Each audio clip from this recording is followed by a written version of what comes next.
Bismillahirrahmanirrahim. Assalamualaikum warahmatullahi wabarakatuh. Waalaikumsalam warahmatullahi wabarakatuh. Alhamdulillah, nahmaduhu wa nasta'inuhu wa nastaghfiruh wa na'udzu billahi min syururi anfusina wa min sayyiati a'malina. Man yahdihillahu fala mudhillalah wa man yudlil fala hadiyalah. Asyhadu an la ilaha illallah wahdahu la syarikalah wa asyhadu anna Muhammadan abduhu wa rasuluh. Amma ba'd. Pertama-tama, marilah kita senantiasa memanjatkan puji dan syukur kita atas kehadirat Allah Subhanahu wa Ta'ala, karena di mana pada pagi hari ini kita masih diberi nikmat kesehatan, nikmat kesempatan, dan nikmat waktu luang, sehingga kita masih dapat hadir dalam kajian Islam online. Salawat serta salam semoga tercurah kepada Rasulullah Muhammad Sallallahu Alaihi Wasallam, keluarga serta sahabat-sahabatnya. Hadirin wal hadirat rahimakumullah, sebelumnya saya Muhammad Fahmi, mewakili penyelenggaraan kajian Islam online, yaitu grup Sesi and Friends for Allah dan FIK Penhas, menyampaikan ahlan wa sahlan kepada Al-Ustadz Ahmad Abdul Hayy MA serta seluruh hadirin yang insya Allah dirahmati Allah Subhanahu wa Ta'ala. Baik, kajian kitab hadis Sahih Bukhari kita pada pekan ini sudah memasuki pertemuan ke-16. Materi hari ini adalah hadis ke-38, 39, 40, dan seterusnya. Bagi hadirin yang ingin mendengarkan ulang kajian ini, dapat diakses di link YouTube kami, Sesi and Friends. Baik, seperti biasa, kajian kita akan diisi materi oleh Ustadz selama 60 menit. Setelah itu dilanjut dengan sesi tanya-jawab selama 30 menit. Selama 30 menit untuk kelancaran penyampaian materi, perkenan kami untuk menonaktifkan semua mikrofon kecuali Ustadz dan moderator. Baik, untuk mengefisienkan waktu, kami persilahkan Al-Ustadz Ahmad Abdul Hayy MA untuk menyampaikan materi. Kepada Al-Ustadz, tafadhol masykurah.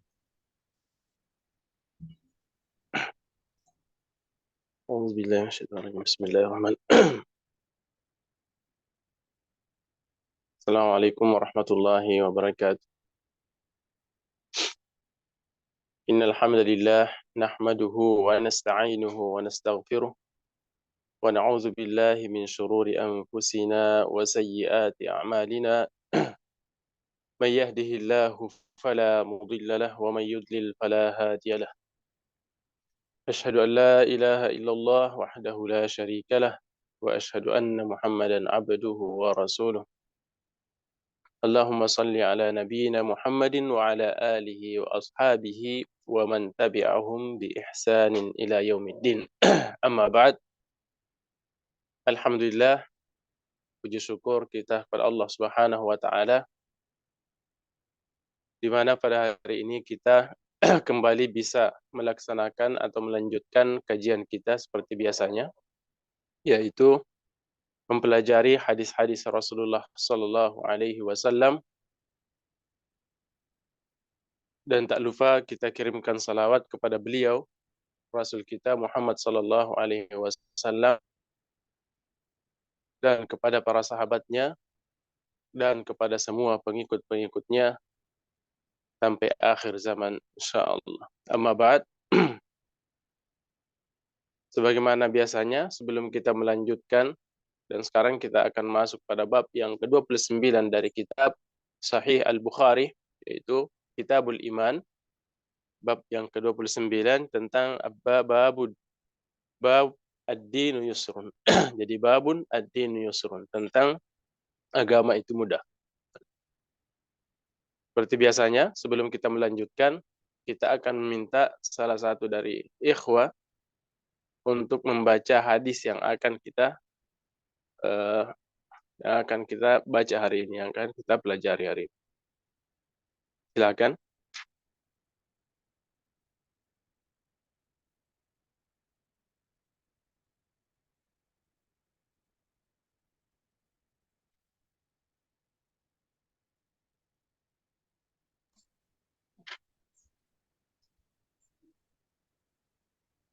Ya, saya bisa mungkin Ustadz.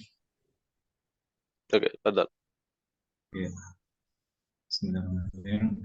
Haddatsana Abdus Salam ibnu Mutahharin qala haddatsana Amr bin Ali an Ma'ibni Muhammadil Ghifari an Sa'id bin Abi Sa'id al-Mukaburi an Abi Hurairah anna Nabi sallallahu alaihi wasallam qala inna dina yusrun wa la yusaddad dina ahadun illa ghalabahu fasaddidu wa qaribu wa abashiru wasta'inu bil ghadawati war rauhati wa syai'in min wa syai'in min duljati.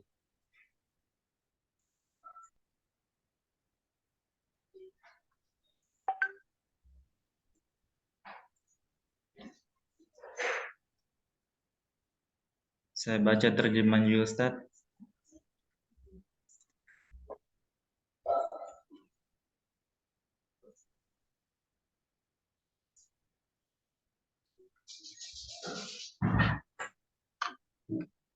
Yang artinya telah menceritakan kepada kami Abdus Salam bin Mutahhar berkata, telah menceritakan kepada kami Umar bin Ali bin Ma'an bin Muhammad Al-Ghifari dari Sa'id bin Abu Sa'id Al-Mukburi dari Abu Hurairah bahwa Nabi Shallallahu alaihi wasallam bersabda, sesungguhnya agama itu mudah dan tidaklah seorang mempersulit agama kecuali dia akan disalahkan atau semakin berat dan sulit.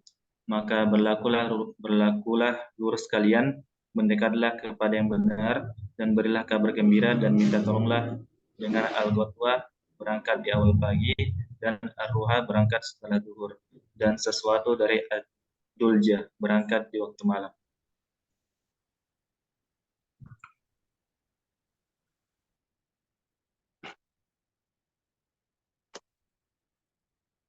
Jazakallahu khairan. Jadi saya baca kitab aslinya karena pada terjemahan tadi itu di babnya diringkas dan ada hadis yang tidak disebutkan. Jadi qala al-Imam Al-Bukhari rahimahullahu taala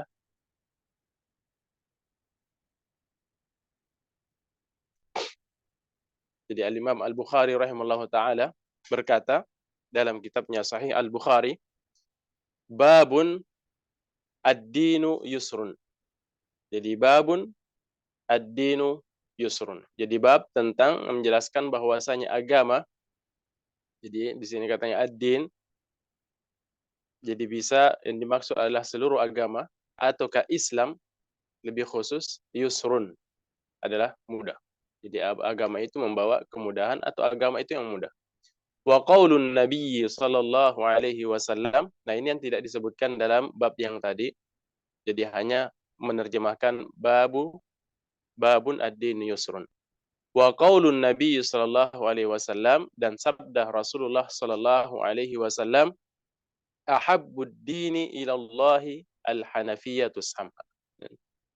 Ahabbud dini ila Allah al-hanafiyyah as-samha. Jadi agama yang paling dicintai oleh Allah Subhanahu wa taala adalah al-Hanafiyah.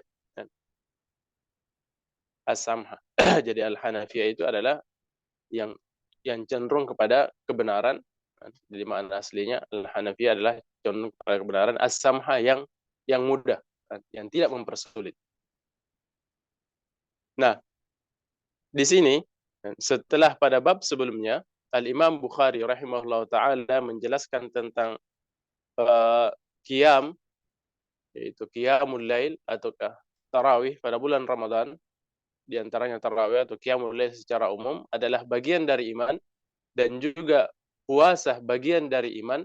Di sini seakan-akan Imam Bukhari mengisyaratkan bahwasanya ad-din yusrun, agama itu mudah. Jadi meskipun ada perintah untuk melakukan itu, bukan berarti kita memaksakan diri untuk melakukan ibadah-ibadah tersebut di luar kemampuan kita. Nah, jadi di sini Imam Bukhari seakan-akan ingin mengingatkan kita bahwasanya jangan berlebih-lebihan. Meskipun kita diperintahkan atau banyak fadail puasa atau qiyamul lail, bukan berarti kita harus memaksakan diri atau berlebih-lebihan dalam melaksanakan ibadah tersebut. Di sini syaratnya ad-dinu yusrun. Jadi ini adalah hubungan antara bab dengan bab sebelumnya dan bab yang ini. Jadi babun ad-dinu yusrun. Bab agama itu mudah. Wa qaulun Nabi sallallahu alaihi wasallam ahabbud din ila Allah al-hanafiyatu sama. Jadi kan ini tidak disebutkan dalam bab ini, tidak disebutkan dalam terjemahan tersebut. Nah, hadis ini kan jika sepintas kita lihat itu berbeda dengan hadis-hadis yang sebelumnya. Kan? Kalau hadis yang sebelumnya sering kita baca itu ada sanadnya. Kan? Ada sanad yang disebutkan. Kita tahu bahwasanya, sering kita ingatkan bahwasanya hadis itu terdiri dari dua bagian, sanad dan matan. Sedangkan di sini, dalam bab ini hanya menyebutkan matan saja, langsung mengatakan wa qaulun Nabi sallallahu alaihi wasallam ahabbud dini ila Allah al-hanafiyatu sama. Tidak menyebutkan sanad. Nah, ini dalam ilmu hadis disebut dengan hadis mu'allaq. Jadi Imam Bukhari langsung menyandarkan perkataan kepada Rasulullah tanpa menyebutkan sanad min awal sanad ila akhir sanad. Tidak menyebutkan sanad dari awal atau syekhnya Imam Bukhari sampai kepada rawi la'la, itu tidak disebutkan. Ini diistilahkan dengan hadis mu'allaq. Dan hadis mu'allaq adalah bagian dari hadis-hadis yang dhaif. Kalau dihukumkan hadis mu'allaq, ya. Kalau sudah dihukumkan hadis ini adalah hadis mu'allaq, maka hadis itu adalah hadis termasuk dari hadis yang tidak bisa diterima. Nah, kenapa ada hadis seperti ini? Dalam Sahih Bukhari, ya tahu bahwasanya yang dimaksud dengan Sahih Al-Bukhari adalah hanya terbatas pada hadis yang disebutkan dengan sanad. Jadi memang terkadang Imam Bukhari menyebutkan hadis dalam sahihnya padahal sebenarnya tidak sesuai dengan syaratnya. Imam Bukhari dalam Sahih Bukhari mensyaratkan bahwasanya hadis yang saya sebutkan, yang saya cantumkan dalam kitabku ini adalah hadis yang sahih, kan? Itu yang menjadi syaratnya. Nah, hadis yang disebutkan dalam bab atau hadis yang disebutkan tanpa sanad atau dalam bentuk mu'allaq itu sebenarnya bukan syarat Imam Bukhari, tidak termasuk dalam Sahih Al-Jami'. Ya. Jadi Al-Musnad. Bagaimana namanya Al-Musnad dengan sanad. Nah, ini adalah hadis mu'allaq. Nah, hadis-hadis mu'allaq seperti ini kan itu jika dalam Sahih Bukhari, dalam Sahih Bukhari secara khusus kita berbicara dalam Sahih Bukhari, kalau secara umum hadisnya adalah hadis dhaif. Tapi dalam Sahih Bukhari kan, itu ada dua macam kan. Ada dua macam. Ada istilahnya bisigatul tamrid dan ada juga bisigatul jazm. Ada yang Imam Bukhari dia sebutkan dengan mengatakan dengan sigah yang mabni ma'lum, dengan mengatakan qala fulanun haddatsana fulan sampai Rasulullah sallallahu alaihi wasallam. Ada juga dikatakan ruya anin Nabi sallallahu alaihi wasallam atau qila, itu diistilahkan dengan sigatul tamrid. Nah, kalau sigatul jazm yang mengatakan qala Rasulullah sallallahu alaihi wasallam itu mensyaratkan bahwasanya hadis ini adalah hadis sahih juga. Nah, hadisnya sahih juga tapi tidak sesuai dengan syaratnya Imam Bukhari. Kalau bisigatul tamrid ihtimal, terkadang dhaif, terkadang sahih. Nah, Al-Hafiz Ibnu Hajar rahimahullah taala sudah jadi membuat buku khusus untuk mengumpulkan atau menyebutkan atau mencari sanad-sanad yang disebutkan Imam Bukhari dalam Sahih Bukhari yang tidak disertai dengan sanad. Itu sudah disebutkan. Jadi ini salah satu hadis ini. Jadi hadis ini meskipun mu'allaq di sini artinya tidak disebutkan sanad, tapi Imam Bukhari menyebutkan hadis di dalam kitabnya Adabul Mufrad dengan lengkap dengan sanadnya. Jadi lengkap dengan sanadnya. Juga Imam Ahmad juga meriwayatkan hadis ini dari Ibn Abbas radhiyallahu taala anhuma. Di dalam Musnad Ahmad itu menyebutkan juga dengan sanadnya sampai kepada Rasulullah sallallahu alaihi wasallam dengan sanad yang hasan. Jadi ahabbud dini ila Allahi al-hanafiyatu asham.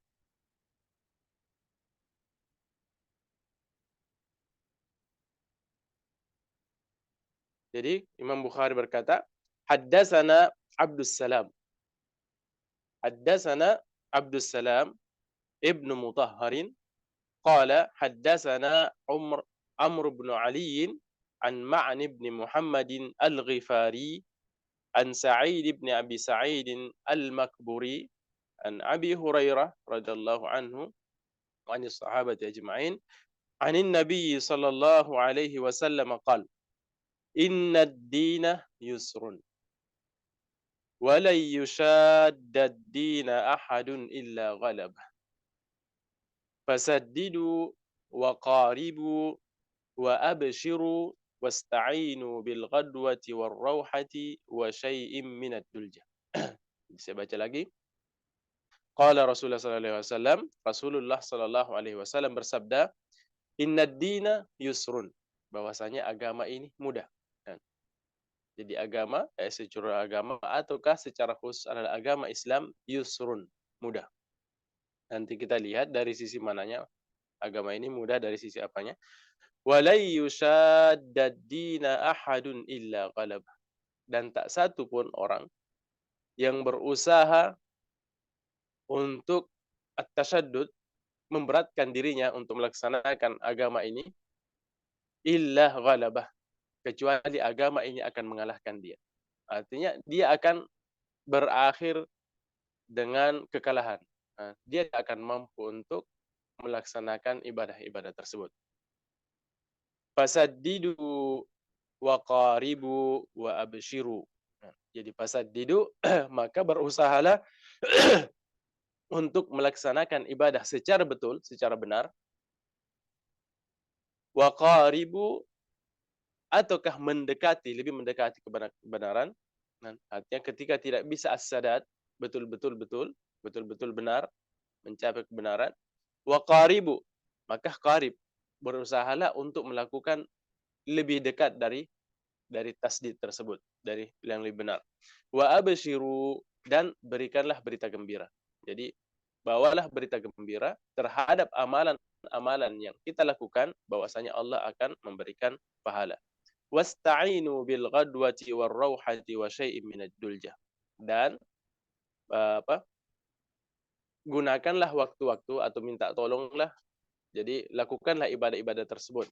Ataukah di sini istiarah dalam bentuk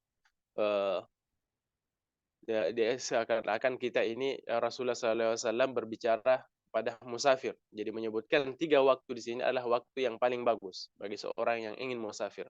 Dia mengatakan wasta'inu bil ghadwah. Jadi lakukanlah pada waktu pagi, awal hari.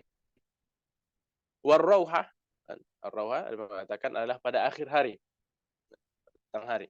Wa syai'um minad duljah, dan pada akhir malam. Jadi ambillah sedikit di waktu malam, dan yang paling dirajakan ulama ad-duljah adalah akhir malam. Jadi pada 3 waktu tersebut.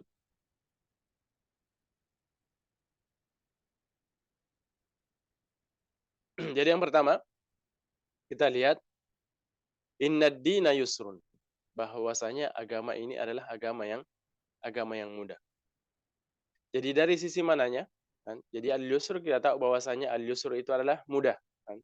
Lawannya adalah berat. Jadi pada dasarnya agama ini mudah. Dari sisi mananya? Jadi yusrun ay zu yusrin, adalah memiliki kemudahan.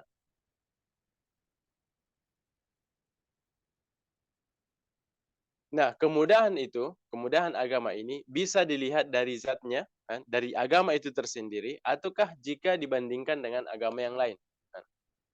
Jadi agama ini mudah. Jadi yang pertama 2 makna ya, 2 makna. Kemudahan itu kita lihat dari 2 sisi, bahwasanya memang agama ini adalah agama yang Allah turunkan, agama yang sangat mudah, ataukah agama yang dimaksud dengan agama Islam.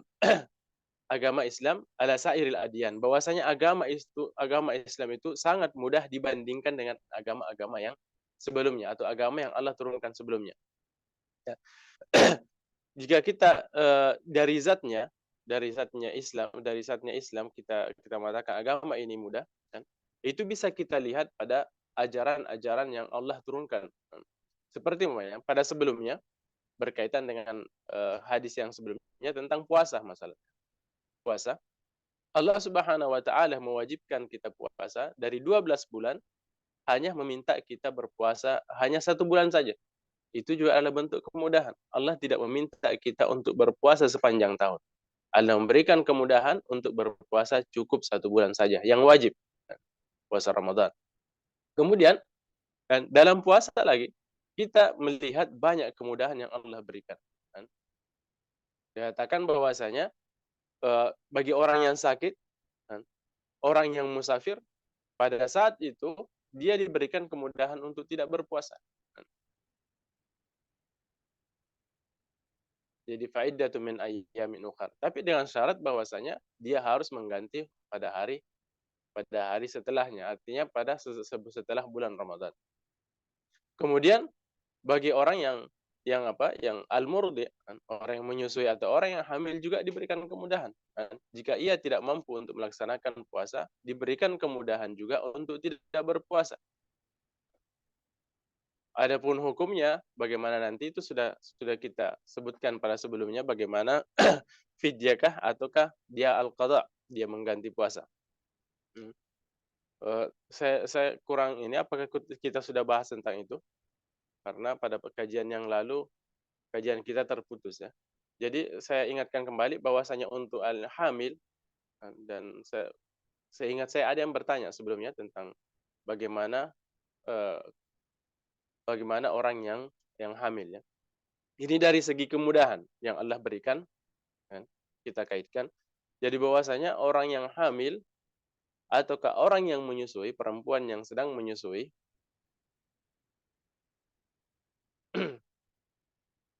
jika ia tidak mampu untuk berpuasa, maka pada saat itu Allah Subhanahu wa taala memberikan keringanan untuk tidak berpuasa. Nah, adapun bagaimana apa yang ia harus lakukan, itu ulama berbeda pendapat. Ada pendapat, tapi jumhur ulama mengatakan bahwasanya alaihi al-qadha, alaiha ay al-qadha, bahwasanya atau alaihi mal-qadha, untuk yang hamil atau untuk yang murdi, orang yang menyusui, yang diwajibkan untuknya adalah mengqadha. Wajibnya untuk mengqadha karena dikiaskan atau dimasukkan dalam golongan orang yang sakit. Fa in kan maridan aw ala safarin, dia masuk pada golongan orang yang sakit. Fa iddatun min ayyamin ukhra, maka diganti atau diqadha pada hari setelahnya. Ada juga yang mengatakan, jadi pendapat, kalau pendapat Imam Ahmad dan Imam Asy-Syafi'iyah itu mengatakan bahwasanya justru dua yang wajib dilakukan, yang harus dilakukan adalah dua. Yang pertama adalah qadha, dia harus mengganti dengan puasa. Yang kedua adalah fidyah, itu miskin kullaim. Jadi memberikan makan terhadap orang miskin. Karena apa? Karena dan ini adalah pendapat Ibnu Abbas dan Ibnu Umar, karena dia dimasukkan dalam golongan asy-syekhul kabir, golongan orang tua yang sudah tidak mampu untuk berpuasa. Pada saat itu hanya cukup memberikan atau membayar fidyah dengan memberi makan orang miskin. Tapi Imam Syekh Ibnu Utsaimin dan juga Ibnu Bas merajihkan bahwasanya alaihi mal-qadha. Jadi yang harus untuknya adalah qadha. Kenapa? Karena dia digolongkan terhadap atau masuk dalam golongan orang miskin. Tapi yang memilih pendapat Imam Ibnu Abbas atau Ibnu Umar, cukup baginya untuk membayar fidyah saja tanpa berpuasa. Jadi itu dari segi kemudahan. Dari salat atau dari puasa, Allah memberikan kemudahan bagi mereka yang tidak mampu untuk berpuasa Ini untuk sumnya Ibu Dekan menangguhkan satu. Jadi maksudnya untuk menangguhkan puasa tersebut dan mengganti pada hari-hari setelahnya jika ia sudah mampu untuk melaksanakan puasa. Nah, kemudian kemudahan itu jika kita lihat dari salat, kita lihat dari salat, Allah juga memberikan banyak kemudahan. Kita tahu bahwasanya pada awalnya bahwasanya salat yang diperintahkan oleh Allah Subhanahu wa taala kepada Rasulullah sallallahu alaihi wasallam ketika Rasulullah naik ke langit untuk mengambil kewajiban salat tersebut adalah 50. Adalah 50 kali salat. Dibayangkan? Jadi pada awalnya Allah mewajibkan kepada umat atau Nabi Muhammad sallallahu alaihi wasallam dan umatnya itu 50 kali salat dalam sehari semalam. Dan kisahnya yang panjang mungkin kita sudah pernah dengar. tanpa ia ketika Rasulullah menerima itu dan turun ditegur oleh Nabi Musa bahwasanya umatmu tidak akan mampu untuk melakukan itu. Mintalah keringanan, diturunkan jadi 45 kemudian turun 40 sampai kan Allah memberikan keringanan menjadi 5 kali dalam sehari semalam. Ini adalah bentuk kemudahan. Dan mungkin orang bertanya, kenapa ada fase-fase tersebut? Bukankah Allah sudah tahu bahwasanya umat Muhammad tidak akan mampu melakukan itu? Kenapa harus 50 sampai ke 5? Kenapa harus ada fase seperti itu? Kan ulama mengatakan bahwasanya itu untuk menunjukkan bahwasanya kasih sayang atau rahmatnya Allah kepada umat ini adalah sangat besar. Kan? Berbeda jika Allah langsung mewajibkan bahwasanya kepada umatmu 5 kali sehari dan semalam saja. Kan?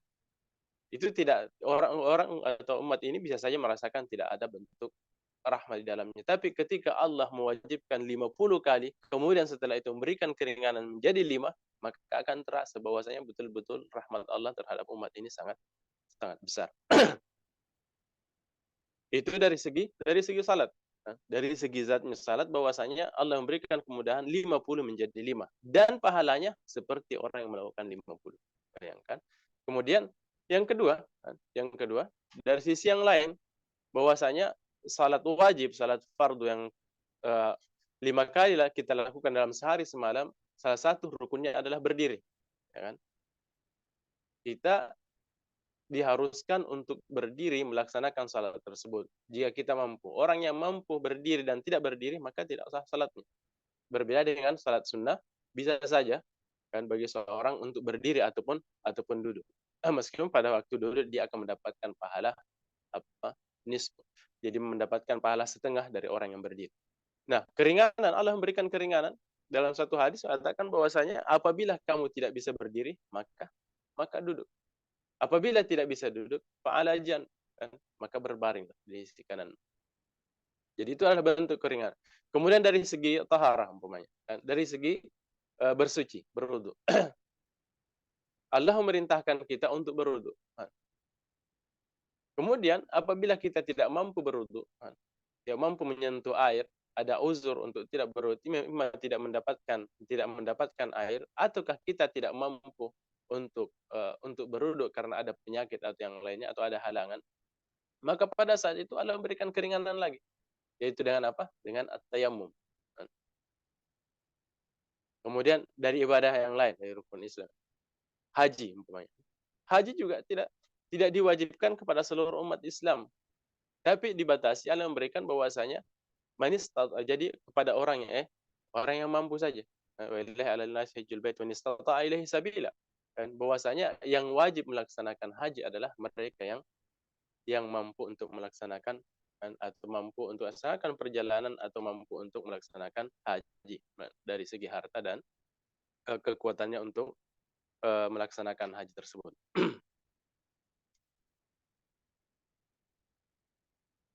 Itu dari sisi apanya? Dari sisi zakat juga seperti itu. Zakat juga seperti itu, bahwasanya dari sekian harta yang kita miliki, dari sekian banyak harta yang kita miliki, ternyata tidak semua diwajibkan atau diharuskan untuk dikeluarkan zakatnya. Jadi ada harta-harta tertentu yang dikeluarkan zakatnya dan juga tidak semua kan. Jadi meskipun itu diwajibkan tapi terbatas juga, bahwasanya ada kadar-kadar tertentu kan, ketika mencapai kadar tersebut barulah kita diwajibkan untuk mengeluarkan zakat, dan itu pun tidak setiap hari kan, hanya sekali setahun, ataukah kalau zuro itu ketika panen kan. Jadi itu adalah bentuk-bentuk kemudahan yang Allah berikan kepada agama kan. Kemudian kan, jika kita melihat dibandingkan dengan agama yang lain kan, yang Allah turunkan sebelum Islam, juga agama Islam ini lebih mudah kan. Agama Islam ini lebih mudah. Contoh dari apa? Dari ajaran-ajarannya, kita bandingkan dengan ajaran agama sebelumnya, umpamanya dalam kisah Nabi Musa alaihissalam kan, kita tahu bahwasanya dalam agama ini ketika kita melakukan dosa kan, untuk menghapus dosa tersebut kita hanya diperintahkan untuk bertobat dan an-nadam kan. Nadam yaitu menyesali dan menyesali apa yang telah kita lakukan dan berjanji untuk tidak kembali melakukan hal tersebut. Itu yang kita lakukan, maka Allah Subhanahu wa taala mengampuni dosa kita. Dan berbeda dengan kaum Nabi Musa dalam sebuah ayat, Allah Subhanahu wa taala berfirman, "Wa idh qala Musa liqaumihi innakum zalamtum anfusakum bittikhadzikumul ijl." Bahwasanya Musa berkata kepada kaumnya bahwasanya kalian telah melakukan kezaliman. Kamu menzalimi dirimu dengan menyembah al-ijl. Kan? Dengan menyembah al-ijl, fatubu ila bari'ikum faqtulu anfusakum. Maka bertobatlah dan bunuhlah diri kalian. Bayangkan, kan? Untuk menerima taubatnya kaum Nabi Musa, Allah memerintahkan untuk membunuh diri. Kan? Jadi bayangkan jika itu juga disyariatkan kepada kita. Jadi kesalahan kita hanya bisa terampuni dengan membunuh diri kita, itu sangat sangat berat. Kan? Dan juga kan, dari sisi lain dalam hadis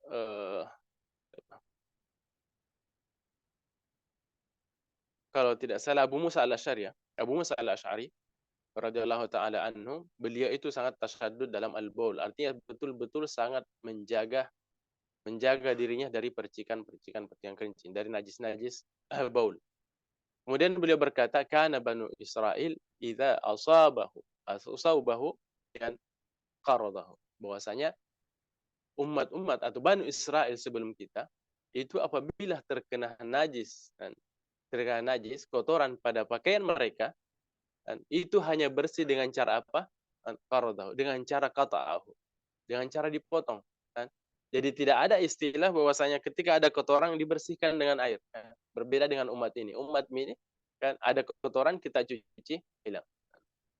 Ataukah kalau yang besar seperti kotoran anjing atau ulugul kal, air liurnya dengan cara tertentu 7 kali daun nabi turab, dicuci 7 kali, salah satunya adalah dengan tanah. Kan agama sebelumnya tidak. Kan Banu Israel, jadi ketika ada najis yang terkena pada pakaian mereka, maka cara mereka untuk membersihkan adalah dengan memotong bagian yang terkena kotoran tersebut. Kan? Itu begitu beratnya. Beratnya syariat yang sebelum kita.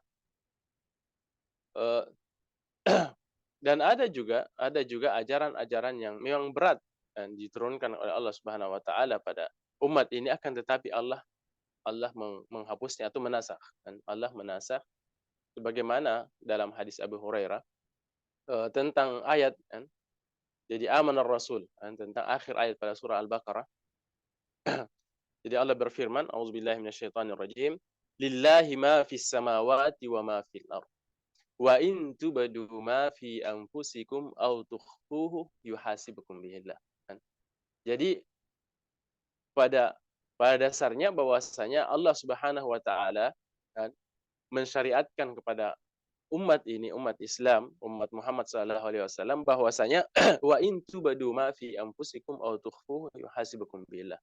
Allah tidak membedakan antara apa yang kita lakukan secara terang-terangan kan, yang terlihat, ataukah apa yang kita sembunyikan dalam hati. Jadi terkadang jadi tidak semua manusia, saya rasa semua tidak luput, tidak terlepas dari bisikan-bisikan dalam hati. Jadi ada hal-hal dalam hati terkadang yang terbisik dalam hati, suatu hal yang tidak semestinya, atau suatu hal-hal pikiran jahatnya terlintas dalam hati kita, itu pada awalnya kan yuhasibukum bihillah, Allah akan menghitung itu. Allah akan memberikan hukuman terhadap bisikan-bisikan tersebut. Nah, sampai-sampai ketika ayat ini turun, itu para sahabat merasa berat, kan? Sampai-sampai datang kepada Rasulullah SAW mengadu bahwasanya Allah Subhanahu wa taala kan telah memerintahkan kita amalan-amalan yang kita mampu, salat kita mampu, jihad kita mampu, haji kita mampu, akan tetapi ini la nuti, kita tidak bisa melakukan itu. Setiap manusia pasti punya bisikan-bisikan dalam hati kan, yang tidak bisa kita hindari. Jika Allah Subhanahu wa taala memberikan hukuman terhadap bisikan-bisikan yang ada dalam hati kita, maka semua akan celaka kan? Semua akan celaka. Jadi para sahabat pada saat itu datang kepada Rasulullah SAW kan, dan mengatakan, kullibna minal a'mal. Kullifna minal a'mali ma nutiq as-salah was-siyam wal-jihad was-sadaqah wa qad anzalat alai wa qad unzilat alaika hadhihi al-ayah wa la nutiquha. Kan? Dan sekarang Allah telah menurunkan ayat ini yang tadi kan, yuhasibukum bihillah wa in tubdu ma fi anfusikum aw tukhfuhu yuhasibukum bihillah wa la nutiquha. Dan ini kita tidak akan mampu untuk melakukan itu. Qala Rasulullah sallallahu alaihi wasallam aturiduna an taqulu kama qala ahlul kitabaini min qablikum sami'na wa asaina. Rasulullah mengatakan, apakah kalian ingin seperti orang-orang sebelum kaum sebelumnya yang mengatakan bahwasanya kami mendengar ayat-ayatmu wa asaina dan kami tidak ingin mentaatinya. Ya Rasulullah menegur sahabat pada saat itu, kamu ingin seperti mereka yang sebelum kalian. Dia mengatakan sami'na wa asaina, kami telah mendengarkan ayatmu, perintahmu ya Allah, wa asaina, dan kami tidak ingin atau kami tidak akan menurutinya. Faqala Rasulullah sallallahu alaihi wasallam bal qulu sami'na wa ata'na ghufranaka rabbana. Akan tetapi katakanlah sami'na wa ata'na. Itu katakan sami'na, kami mendengar dan kami melaksanakan perintahmu. Dan meskipun itu berat, ya Rasulullah mengatakan bahwa saya qulu sami'na wa ata'na. Maka turunlah ayat setelahnya mengatakan amanar rasul bima unzila ilaihi min rabbih wal mu'minun kullun amana billahi wa malaikatihi wa kutubihi wa rusulihi la nufarriqu baina ahadin min rusulihi wa qalu sami'na wa ata'na ghufranaka rabbana wa ilaikal masir. Jadi turunlah ayat ini bahwasanya akhirnya setelah Rasulullah memberikan teguran kepada para sahabat bahwasanya mestinya yang kalian lakukan katakan adalah sami'na wa ata'na ghufranaka rabbana wa ilaikal masir. Maka pada saat itu turunlah yang menasakh ayat yang sebelumnya. Turunlah ayat yang menghapus bahwasanya bisikan-bisikan dalam hati itu tidak ditulis lagi, tidak akan mendapatkan hukuman. Jadi salah satu yang diberikan, salah satu bentuk keringanan yang Allah berikan kepada umat ini bahwasanya bisikan dalam hati malam tatakalam selama itu belum diucapkan, selama itu belum dilakukan, maka tidak akan ditulis sebagai suatu kesalahan. Maka turunlah ayat setelahnya la yukallifullahu nafsan illa wus'aha. Allah tidak akan mentaklifkan, Allah tidak akan membebani dengan suatu syariat kepada umat Islam illa wus'aha, kecuali apa yang ia mampu. Laha ma kasabat wa 'alaiha ma kasabat rabbana la tu'akhizna in nasina aw akhtana. Nah, ini adalah keringanan. Jadi turunlah banyak keringanan pada ayat ini. Rabbana la tu'akhizna in nasina aw akhtana. Ya Allah, janganlah engkau berikan azab kepada kami, atau janganlah catat sebuah kesalahan untuk kami inna sina, apabila perbuatan atau kita terlupa seperti kita lupa salat, kita terlupa untuk melaksanakan kewajiban, jangan jadikan itu sebagai catatan keburukan. Jadi inna sina aw akhtana, atau apa-apa yang kita lakukan dengan sebuah kesalahan, artinya tidak sengaja kita lakukan. Jangan tulis itu sebagai sebuah bentuk kesalahan atau dosa, catatan dosa. Maka pada saat itu Allah mengatakan na'am, Allah terima. Jadi yang pertama, Allah memberikan keringanan bahwasanya apapun yang kita lupa, kewajiban yang kita terlupa untuk melaksanakannya, maka pada saat itu kita tidak ditulis sebagai suatu dosa. Meskipun kita dituntut untuk melakukan itu setelah kita ingat. Kita dituntut itu untuk melakukan, pokoknya kita puasa, terlupa, kemudian tiba-tiba makan atau minum. Itu pada saat itu tidak membatalkan puasa. Itulah salah satu bentuk keringanan. Kita diperintahkan untuk terus melanjutkan puasa dan puasa kita pada hari itu. Kalau kita tertidur dari salat, Allah tidak akan menghukum kita dengan hal tersebut, atau kita lupa. Akan tetapi ketika kita ingat, pada saat itu kita harus melakukannya. Inna sina aw akhtana. Rabbana wala tahmil alaina isran kama hamaltahu ala allazina min qablina. Jadi ya Allah, janganlah engkau membebani kami terhadap sesuatu yang berat, isran. Kama hamaltahu ala allazina min qablina, sebagaimana kau taklifkan kepada atau kamu bebankan kepada orang-orang sebelum kami. Jadi ingat bahwasanya al-isr, suatu hal yang berat memang ada pada sebelum kita. Jadi Allah berikan keringanan yang tidak diberikan kepada kaum-kaum sebelum umat Muhammad sallallahu alaihi wasallam. Allah mengatakan na'am. Jadi Rabbana la wala tahmil alaina isran kama hamaltahu ala allazina min qablina. Rabbana wala tuhammilna ma la taqata lana. Ya Allah, jangan engkau bebani kami dengan apa yang tidak kami mampu. Allah azza wa jalla. Na'am. Jadi sampai akhir ayat, keringanan-keringanan itu terus turun dari Allah Subhanahu wa taala kepada umat ini. Jadi itu dari sisi kita, jika kita bandingkan dengan agama sebelumnya, bahwasanya agama Islam ini agama yang lebih mudah dibanding agama yang Allah turunkan sebelumnya. Begitu ya dengan zatnya, bahwasanya agama Islam ini syariatnya adalah syariat yang lebih mudah.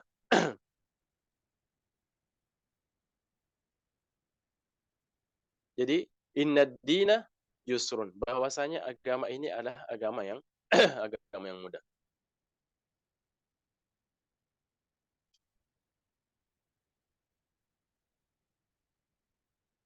Wala yushaddad dina ahadun illa ghalab. Jadi tak satu pun orang yang tasaddud, yatanattu, berlebih-lebihan, kan? Berlebih-lebihan dalam ibadah, kecuali dia akan terputus untuk melakukan ibadah tersebut. Nah, jadi ulama mengatakan bahwasanya ini adalah min alamin nubuwah. Salah satu bentuk ijaznya Rasulullah SAW, bahwasanya betul-betul orang yang tanattu, orang yang tasaddud dalam ibadah, dalam agamanya, dia berujung pada keputusasaan. Dia pasti akan terputus untuk melakukan ibadah tersebut. Jadi ada istilah al-iktisad fil ibadah. Jadi betul-betul kita harus jangan terlalu berlebih-lebihan dalam ibadah. Mungkin kita ingat ya kisah tentang tiga orang yang datang kepada salah satu istri-istri Rasulullah SAW. Ja'a salasatu rahtin ila buyuti azwajin Nabi SAW. Jadi ketika itu dia datang untuk menanyakan tentang ibadah Rasulullah SAW. Setelah disebutkan tentang bagaimana cara ibadah Rasulullah SAW, kan dia menganggap bahwasanya tidak terlalu banyak ibadah Rasulullah SAW. Kan? Taqalluha, seakan-akan dia bahkan sedikit ternyata. Kan? Kemudian dia mengatakan bahwasanya Rasulullah itu sudah terampuni dosanya, apa yang telah lalu dan apa yang akan datang. Kan? Kemudian mengatakan dari tiga itu, yang satunya mengatakan amma ana fa usalli wala ana. Saya akan sholat terus dan tidak akan pernah tidur. Kemudian yang kedua mengatakan bahwa saya ana asum wala uftir. Saya akan puasa terus dan tidak akan berbuka puasa. Artinya saya akan puasa tiap hari. Hari ini, hari setelahnya, sampai seterusnya, saya akan berpuasa. Kemudian yang ketiga mengatakan wa ana la atazawwajun nisa. Adapun saya tidak akan menikah. Saya tidak akan menikah.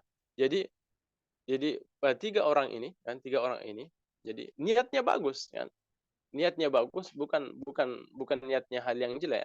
Niatnya sangat bagus, ingin menghabiskan waktunya untuk beribadah kepada Allah Subhanahu wa taala. Ini jika kita lihat dari zahirnya, kan, dari zahirnya ini adalah hal yang bagus, hal yang sangat bagus, kan? Puasa, kita tahu bahwasanya puasa pahalanya yang sangat besar sekali, sampai Allah mengatakan bahwasanya as-shaumu junnah, bahwasanya puasa itu adalah junnah, penghalang dari dari api neraka. Ya, bahwasanya dan pahalanya dari puasa itu untuk saya dan saya wa ana ajzibih, dan saya lah yang berhak untuk memberikan pahala puasa tersebut. Tidak ada yang tahu kecuali saya. Saking besarnya pahalanya. Kan? Dia mengatakan bahwa saya akan puasa tiap hari. Kan? Suatu hal yang bagus dia kita lihat dari zahirnya. Kan? Kemudian juga salat. Kan? Qiyamul lail dari Isya sampai fajar. Kan? Jika melakukan salat tersebut, tentunya jika zahirnya kita lihat dia akan mendapatkan pahala yang sangat besar. Kan? Kemudian dia zuhud, tidak mau berhubungan berkaitan dengan wanita-wanita. Dia ingin menghabiskan waktunya dia dengan Allah saja. Kan? Itu akan mendapatkan pahala yang sangat besar. Akan tetapi agama ini tidak dilihat dari jadi mizannya, kan? Mizannya, timbangan agama ini bukan dari akal, tidak, kan? Jadi memang benar-benar dari syariat Allah Subhanahu wa taala. Jadi kita tidak mengatakan bahwasanya dia akan mendapatkan pahala tersebut dengan banyak pahala, tidak. Ternyata Rasulullah SAW justru menyalahkan mereka. Bahwasanya ibadah itu tidak seperti itu. Dia mengatakan, ama inni a'lamukum billahi wa akhsyakum wa atqakum. Saya ini adalah orang yang paling tahu tentang Allah.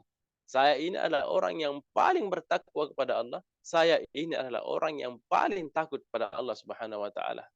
Tapi ibadahku tidak seperti itu. Ibadahku tidak asumu wa aftir. Saya ini berpuasa, tapi juga saya berbuka puasa. Saya tidak berpuasa sepanjang tahun, tidak. Wa usalli wa arqud wa anam. Saya juga qiyamul lail, saya juga salat, akan tetapi saya mengambil kesempatan juga untuk tidur. Bukan salat terus. Wa atazawwajun nisa. Dan saya juga menikahi wanita-wanita. Saya juga menikah. Dan Rasulullah mengatakan, faman raghiba an sunnati falaysa minni. Barang siapa yang melenceng dari sunnahku, ingat sunnah di sini bukan lawan dari wajib, ya. Sunnah di sini bukan lawan dari wajib yang jika dilakukan tidak mengapa, jika tinggalkan tidak mengapa. Tapi sunnah di sini adalah tariqah, hadi. Barang siapa yang melenceng dari ajaranku, dari tariqku, dari jalurku, falaysa minni, maka dia bukanlah dari golonganku. Ingat, ini ancaman yang berat, kan? Rasulullah SAW Rasulullah mengatakan, kamu itu bukan dari golongan saya. Jika kamu melakukan hal tersebut, kamu puasa sepanjang tahun, kamu bukan dari umatku. Jika kamu tidak menikah, kan, kamu bukan dari umat. Jika kamu salat sepanjang malam, seakan-akan mengatakan kamu bukan dari umat. Jadi Allah itu ingin memberikan, atau Rasulullah SAW atau agama ini itu memberikan kemudahan terhadap umat Islam. Bahkan dalam hadis Aisyah radhiyallahu taala anhu, ketika ada seorang wanita datang di rumah Aisyah radhiyallahu taala anhu dan menceritakan tentang salatnya, bahwasanya wanita tersebut sepanjang malam dia salat terus. Kemudian Rasulullah setelah itu dia mengatakan bahwasanya tinggalkan, jangan seperti itu, kan? Alaikum bima tutikum, lakukanlah ibadah-ibadah yang kalian mampu saja, jangan memaksakan diri. Kenapa? Sebagaimana kata Rasulullah tadi, la yushadda dina illa ghalab. Orang-orang yang berusaha untuk tasyaddud, membebani dirinya dengan beban yang melebihi dari kadarnya, illa ghalab, berujung dengan berhenti. Dia tidak akan bisa melanjutkan. Imma dia meninggalkan ibadah yang lain, ataukah meninggalkan ibadah tersebut, atau meninggalkan ibadah yang lebih afdal. Kita berpuasa terus, kan? Kita akan lemah, kan? Dan akan ada pasti ibadah yang lain tidak akan bisa kita lakukan. Pokoknya kita salat sepanjang malam dari isya sampai subuh, kan? Ujung-ujungnya apa? Imma pada suatu hari dia akan meninggalkan amalan tersebut, ataukah dia akan tertinggal ibadah yang lain. Mungkin sebelum subuh dia akan tertidur, sehingga dia meninggalkan ibadah yang justru lebih baik atau lebih besar pahalanya. Dia memaksakan diri untuk qiyamul lail, kan? Beberapa jam dari isya sampai sebelum subuh dia tidur, kan? Istirahat. Akhirnya terlewat apa? Terlewat subuh dan salat sunnah subuh, kan? Kita tahu bahwasanya rakaatain qabla al-fajr itu adalah khairu minad dunya, kan? Rakaatul fajr khairu minad dunya wa ma fiha. Bahwasanya 2 rakaat sebelum subuh yang kita lakukan itu, 2 rakaat atau 2 salat sunnah sebelum subuh, pahalanya apa? Kan khairu minad dunya wa ma fiha. Bahwasanya pahalanya itu jauh lebih besar atau jauh lebih baik dibanding dunia dan seisinya. Itu baru salat sunnahnya. Bagaimana dengan salat subuhnya, kan? Jadi salat 2 rakaat sebelum subuh, Rasulullah mengatakan khairu minad dunya wa ma fiha. Bahwasanya itu lebih baik dibanding dunia dan seisinya. Itu salat sunnahnya, kan? Itu apalagi salat fajarnya, kan? Jadi itulah yang Rasul mengatakan bahwasanya wala yusaddadina illa ghalaba. Tak satu pun seorang yang berusaha untuk membebani dirinya dengan ibadah melebihi dari kadarnya, pasti akan ghalabah. Dia akan terkalahkan. Dia akan terputus dari ibadah tersebut, ataukah akan meninggalkan ibadah yang lain. Dan juga Rasulullah pernah masuk pada masjid, pernah masuk masjid, tiba-tiba Rasulullah melihat habl, kan? Jadi ada tali yang terbentang terikat antara tiang dengan tiang yang lain, kan? Jadi ada tali yang terbentang dari satu tiang ke tiang yang lain. Rasulullah bertanya, liman hadza? Ini punya siapa? Ini untuk siapa? Kan? Para sahabat mengatakan li Zainab, ini adalah talinya Zainab. Kenapa? Apabila dia salat dan capek untuk salat dan sudah capek, maka dia ta'allaq, dia menggantungkan dirinya. Jadi ini memaksakan, jadi seakan dia memaksakan untuk melanjutkan salat. Bahwasanya Zainab ketika dia salat dan sudah capek untuk berdiri, pada saat itu dia menggantungkan diri dan melanjutkan salatnya. Kemudian Rasulullah SAW memerintahkan untuk membuka tali tersebut, dan Rasulullah mengatakan bahwasanya laksanakanlah ibadah sesuai dengan kemampuan. Bahkan Rasulullah SAW ketika kita salatnya biasa dan kita ngantuk, kan? Ini kita ngantuk, pada saat itu Rasulullah SAW memerintahkan kita untuk menghentikan salat tersebut. Kan? Rasulullah dalam satu hadis, dari hadisnya Aisyah radhiyallahu taala anha, "Idza na'asa ahadukum wa huwa yusalli falyarqud." Apabila di antara kalian sedang salat, kan, wa huwa yusalli falyarqud. Maka pada itu tidurlah. Hentikan salatmu dan pergi tidur. Kan? Hatta yazhabu anhu naum, sampai hilang ngantuknya itu hilang. Kan? Fa inna ahadukum idza shalla wa huwa na'isun la yadri la'allahu yazhabu yastaghfir fa yasubbu nafsa. Karena jangan sampai ketika kamu salat dalam keadaan ngantuk, kan, kamu salah baca, kan? Kamu minta ampun, kamu mengira bahwasanya pada saat itu lidahmu mengucapkan ampunan, minta ampun terhadap justru sebaliknya. Justru sebaliknya. Jadi ibadah itu tidak dilihat juga dari kuantitasnya, jumlah banyaknya tidak, tapi dilihat dari kualitas yang kita lakukan. Bahkan Salman Al-Farisi ketika datang kepada Abi Darda dan melihat dia setiap hari puasa, kan, kemudian sepanjang malam salat, sampai-sampai istrinya mengatakan bahwasanya Abi Darda itu khalas, dia itu tidak membutuhkan dunia lagi, dia kerjanya ibadah saja. Kemudian pada saat itu ditegur oleh Salman, kan? Pada saat itu ditegur oleh Salman, mengatakan bahwasanya inna li rabbika 'alaika haq, kan, bahwasanya Tuhanmu itu terhadap dirimu itu punya hak. Artinya kamu memang harus beribadah kepada Allah, kamu harus menyembah Allah Subhanahu wa taala, kamu harus salat, kamu harus puasa, kan. Wa inna li nafsika 'alaika haqqan. Dan akan tetapi jangan lupa bahwasanya dirimu, kan, badanmu itu juga punya hak untuk istirahat. Wa li ahlika 'alaika haqqan. Dan juga keluargamu, anakmu, istrimu, kan, juga punya hak terhadap dirimu. Kan. Jangan lupakan itu, kan. Jangan lupakan ini bahwasanya segala yang di sekeliling kita dan badan kita punya hak, kan? Bukan hanya Allah Subhanahu wa taala.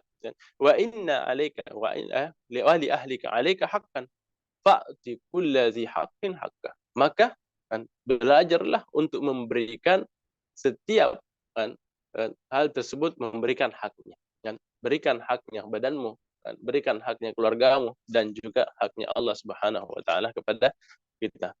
Dan pada saat itu disampaikan hal tersebut kepada Rasulullah dan mengatakan sadaqa Salman, bahwasanya betul apa yang dikatakan Salman radhiyallahu taala anhu. Kemudian ada banyak contoh-contoh ya teguran Rasulullah sallallahu alaihi wasallam, kan, kepada mereka yang sangat tasaddud dalam agama ini.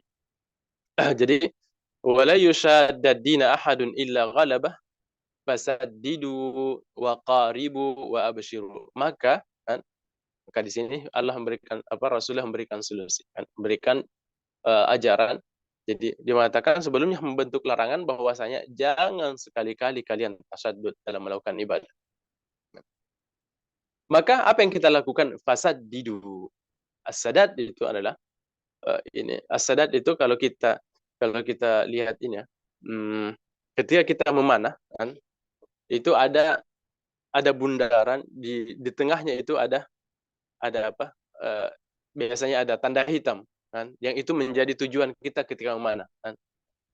Jadi sasaran kita itu dikatakan as-sadad, yang tepat pada titik tersebut itu dikatakan as-sadad, kan. Dia betul-betul mencapai target yang betul. Ini yang dikatakan salat. Makanya Rasulullah mengatakan fasaddidu. Ketika kalian beribadah, maka yang paling inti adalah lakukanlah ibadah secara betul.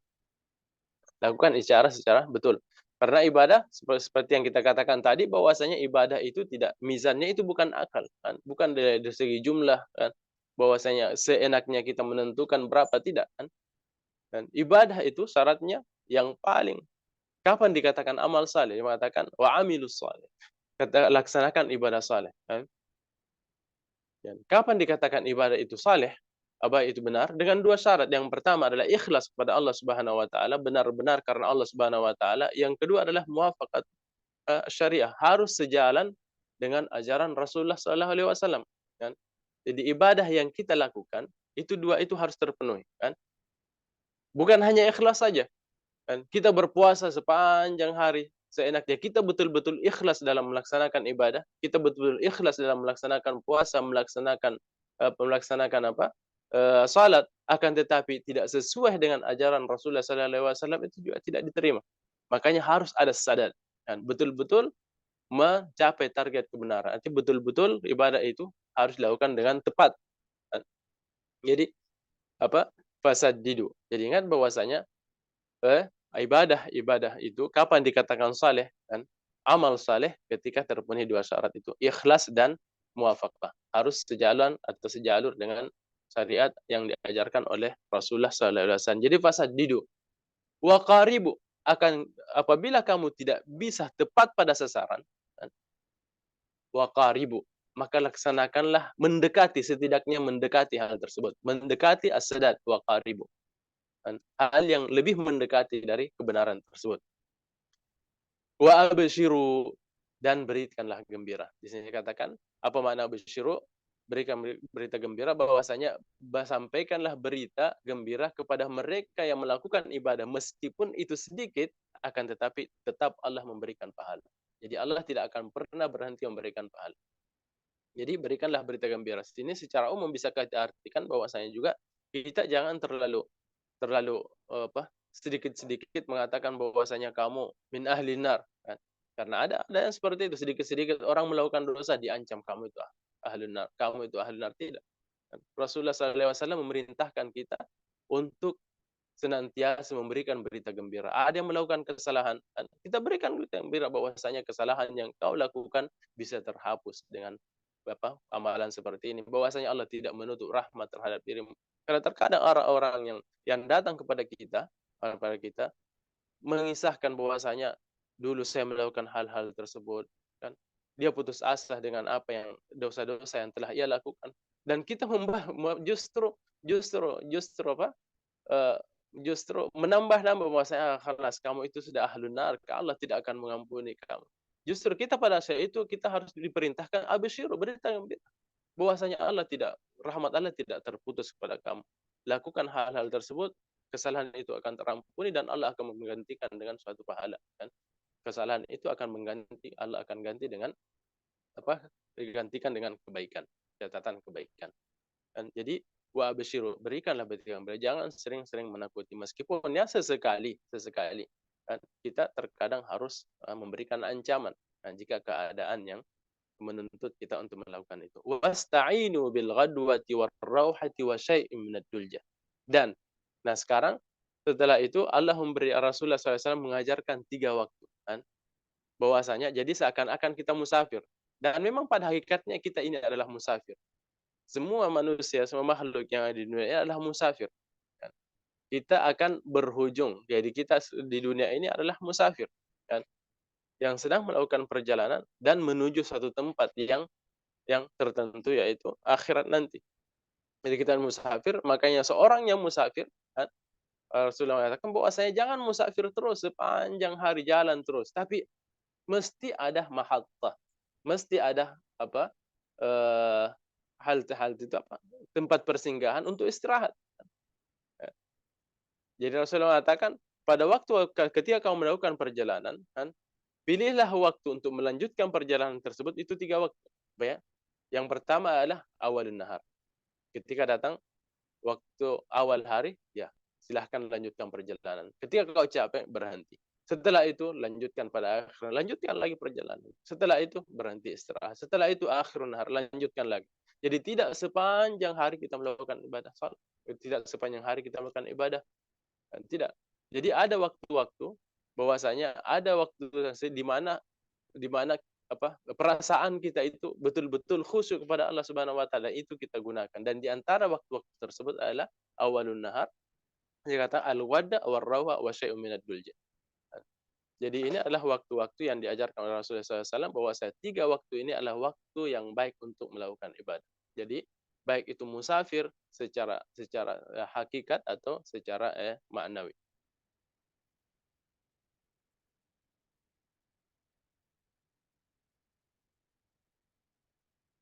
Jadi saya ulangi hadisnya, inna dina yusrun wa la yushadda dina ahadun illa ghalaba fasaddidu wa qaribu wa abshiru wasta'inu bil ghadwati war rauhati wa syai'im minad dulja.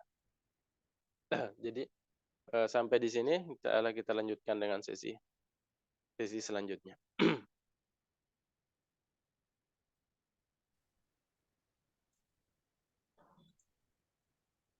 Fadhal. Iya. Ya, syukran Ustadz. Demikian materi dari Ustadz. Kemudian kita masuk ke sesi tanya jawab. Bagi Bapak, Ibu, teman-teman yang ingin bertanya, bisa secara langsung bertanya kepada Ustadz dengan mengaktifkan mikrofon, atau bisa dengan menuliskan di kolom chat Zoom, nanti akan kami bacakan ke Ustadz. Baik, tafadhol.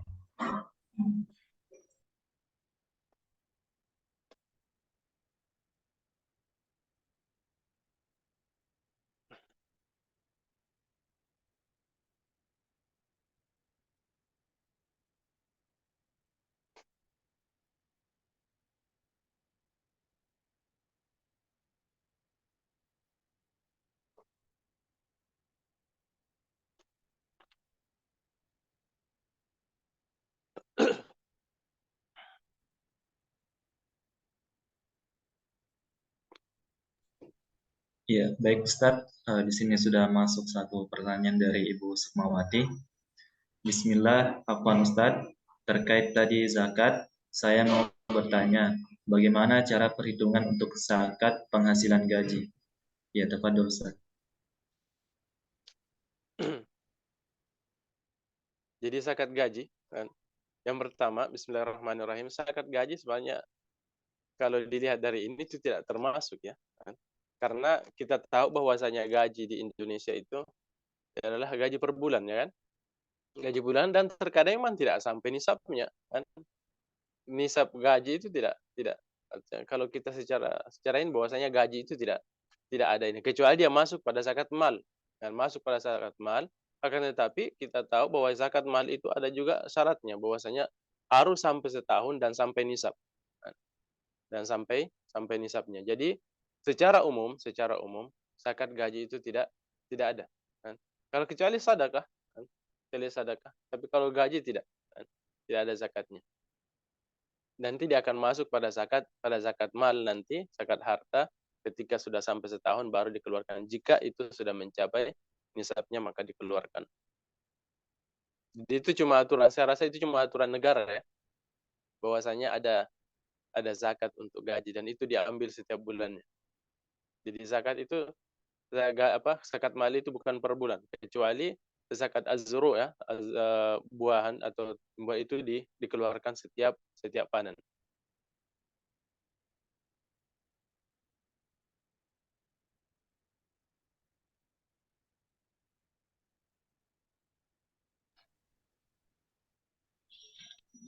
Iya, kami lanjut Ustadz. Pertanyaan dari Ibu Sumawati, berarti Ustadz zakat penghasilan tidak ada ya? Karena pernah ada yang menyampaikan diakumulasikan setahun. Tafadhol Ustadz.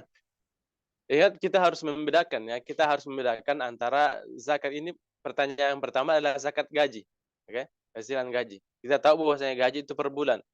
Jadi gaji itu, jadi zakat itu tidak dikeluarkan per bulan. Adapun zakat penghasilan itu ada kan? Dan memang itu dikeluarkan tiap tahunnya. Ya, tiap tahunnya, bukan berarti tiap tahun ini, setelah sampai setahun. Jika itu sudah sampai tahun ini sudah mencapai nisabnya kan? dengan ukuran emas itu, dengan sampai nisabnya, maka mulai pada saat itu dihitung, kan? Dihitung apabila jumlah tersebut bertahan sampai setahun kemudian, kan, dengan hitungan tahun Hijriah, maka pada saat itu dikeluarkan zakatnya. Kan? Jadi itu zakat penghasilan. Tapi bukan dari gaji, bukan gaji secara khusus, kan? Mal secara umum, bukan dari gaji saja, kan? Jadi umpamanya dari zakat pekerjaan, kita mempunyai harta, kita kumpulkan secara keseluruhan. Adapun kita melihat dari gaji, kan, zakat gaji, itu tidak ada, kan?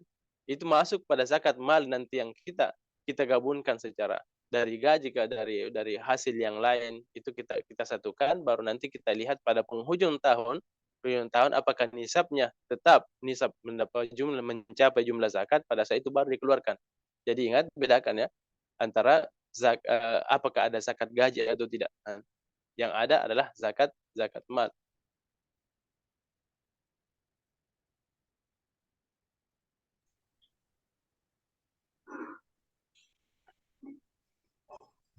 Oh ya, syukran Kemudian Ustaz. ada di banyak lagi. Gaji maksud saya Ustadz, ada yang mengakumulasi gajinya setahun. Ya memang harus diakumulasi secara setahun, kan? Tapi gaji itu sudah ada ya. Karena kita tahu bahwasanya sekali saya katakan gaji itu keluar tiap bulannya, kan? Tiap bulannya. Setelah setahun sampai nisab, barulah dari situ terhitung, kan? Terhitung, kita lihat setahun kemudian. Tapi kalau gaji kita bulan ini adalah umpamanya 3 juta, kan? Itu belum ada zakatnya. Kemudian bulan depan 3 juta tambahannya, 6 juta lagi. Berarti baru 6 juta. Belum ada zakatnya. Kemudian setelah bertahun-tahun, sampai kalau 3 juta mungkin membutuhkan waktu berapa ya? Mungkin membutuhkan waktu 4 sampai 5 tahun baru sampai nisab. Pada saat sampai nisab, pada saat itu juga belum dikeluarkan zakatnya. Kita harus menunggu setahun apakah uang tersebut bertahan, kan? Nisab tersebut bertahan sampai tahun kemudian. Jika iya, dikeluarkan zakatnya. Jadi bukan berarti setelah sampai nisab langsung dikeluarkan, tidak. Kita tunggu setahun, hala alail haul, cukup setahun bertahan, baru kita keluarkan zakatnya.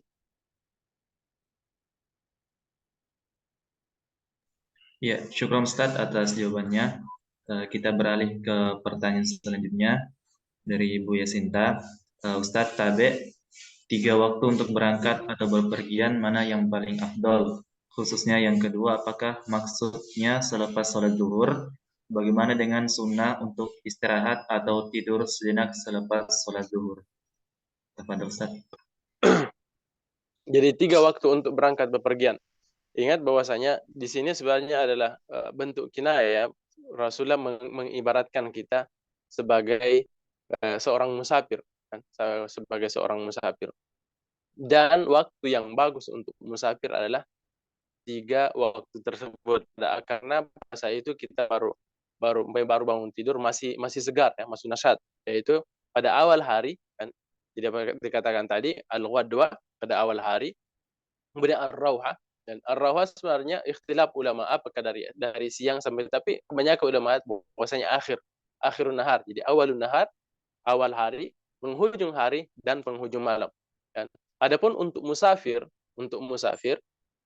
ada hadis yang lain bahwasanya pada waktu malam itu tutwa. Jadi al-ardu tutwa, artinya tanah itu menjadi pendek.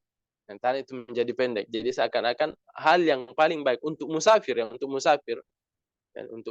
adalah pada waktu malam. Begitu juga dengan ibadah, kan? Dengan ibadah, kan? Ibadah bahwasanya ibadah yang paling seperti salat adalah sulusul akhir minal lail, bahwasanya sepertiga malam terakhir, karena pada saat itu Allah Subhanahu wa taala turun ke langit bumi dan mengatakan bahwasanya siapa yang meminta pada saat itu, siapa meminta ampun maka Allah akan memberikan ampunan, siapa meminta sesuatu Allah akan memberikan. Jadi fahal min mustakbirin faghfirullah. Ya, syukran Ustaz Kemudian atas bagaimana dengan sunnah untuk istirahat tidur sejenak ya. selepas zuhur?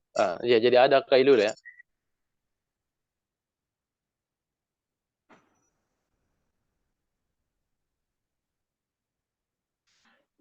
Ya, Jadi baik Ustaz. ingat ingat juga bahwasanya tiga waktu ini bukan berarti yang lain tidak kan, karena keadaan kita berbeda kan, keadaan kita berbeda. Jadi kapan saja ini mengisyaratkan bahwasanya kapan saja kita mendapatkan waktu luang atau kita mendapatkan perasaan yang nasyat, pada saat itu kita gunakan waktu tersebut. Nah, kita bukan karena terkadang pada waktu-waktu tersebut justru tidak tepat untuk melakukan hal tersebut. Jadi kita lihat sesuai dengan keadaan kita. Kita gunakan waktu yang waktu yang sesuai dengan waktu kita, itulah yang kita gunakan untuk melaksanakan ibadah. Iya, syukur Ustadz atas jawaban yang telah diberikan. Selanjutnya kita beralih ke pertanyaan selanjutnya dari Ibu Rini Anggreni. Bismillah Ustadz, bagaimana hukumnya menyetor bacaan one day one juz atau one day setengah juz? Syukron. Hukumnya menyetor bacaan one day one juz, one day sepuluh. Itu bagus ya. Ya saya rasa itu bagus dengan syarat yang tadi kan, wala yushaddad dina illa ghalabah. Selama itu tidak menjadi beban kan? Dan selama itu tidak menggugurkan atau membuat kita untuk untuk meninggalkan hal-hal yang justru lebih wajib dari itu. Karena ada orang yang justru kewajibannya jatuh, artinya melalaikan hal-hal yang wajib hanya untuk melakukan hal tersebut. Ingat kita tidak dibatasi, kita tidak dibatasi tertentu untuk bacaan tertentu ya. Bahkan ya Abdullah ibnu Amr kan, pada kisahnya ketika ketika ditanya tentang keadaan Amr bin As, dikisahkan bahwasanya Amr bin As itu membaca Al-Qur'an setiap malam, sehari semalam itu khatm.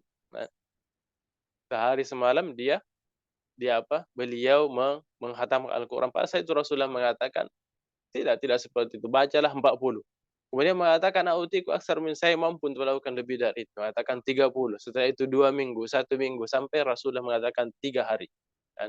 3 hari, baru itu yang paling ini. Ini kalau bentuk kewajiban ya, tidak diwajibkan, tapi jika ia melakukan hal tersebut suatu hal yang baik dengan catatan yang tadi, la yusyad kan, tidak terlalu membebani diri.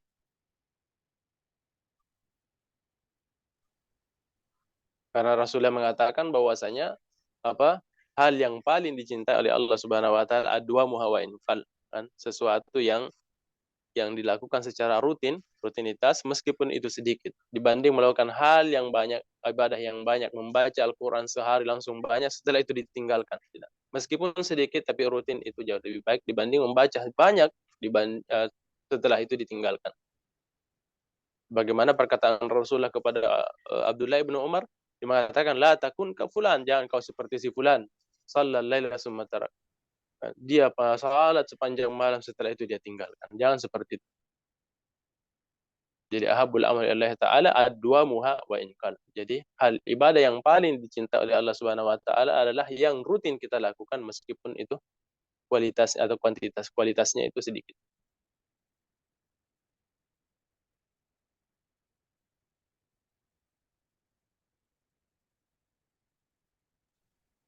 Iya, syukron Ustaz atas jawaban yang telah diberikan. Selanjutnya kita beralih ke pertanyaan dari Ibu Surya Uliha. Misalkan orang hamil fidyah kepada orang, tapi itu harus syaratnya orang yang puasa atau kepada siapa saja. Tafadhol Ustaz. Misalkan orang hamil, tidak diisyaratkan, tapi orang miskin ya. Orang diberikan kepada orang yang miskin.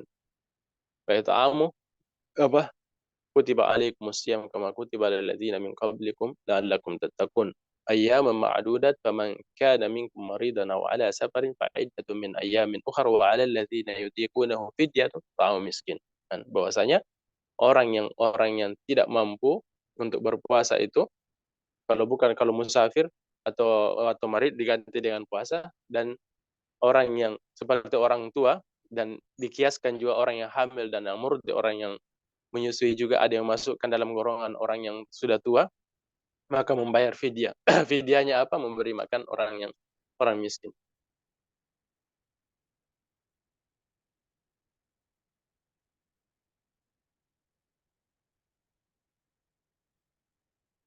Jadi di sini tidak memberikan, ya, dalam ayat tersebut tidak mengatakan berilah buka puasa kepada mereka orang, tidak, tapi beri makan. Jadi tidak mesti anak-anak pun kalau dia adalah yatim piatu atau orang miskin, beri dia makan. Dan tidak berpuasa itu. Kan banyak orang-orang miskin yang belum sampai balik, tidak dianjurkan untuk puasa, kita berikan makan mereka.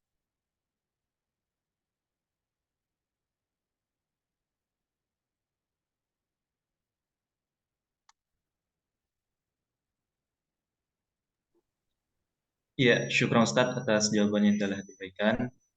Selanjutnya kita beralih ke pertanyaan dari Ibu Putri Tahira. Bismillah, tabi Ustaz. Tadi disebutkan boleh sholat sunnah sambil duduk. Jika ada seseorang setelah tahu hal ini kemudian sholat sunnah sambil duduk terus tanpa udzur syar'i, apakah boleh? Tafadhol Ustaz. Iya, jadi ingat bahwasanya berdiri melaksanakan salat itu menjadi rukun pada salat wajib saja, kan? Pada saat 5 waktu tersebut. Jadi itu menjadi rukun pada salat 5 waktu. Zuhur, jadi fajar, isya, fajar, zuhur, asar, maghrib, isya. Pada saat itu salat ini adalah diwajibkan, kan? Diwajibkan atau menjadi rukun salat. Apabila dia duduk tanpa uzur atau tidak berdiri tanpa uzur, maka pada saat itu salatnya tidak sah. Adapun salat sunnah, kan? Ingat salat sunnah. Salat sunnah apabila kan ia duduk tanpa uzur, itu tidak mengapa, sah salatnya. Akan tetapi pahalanya nis.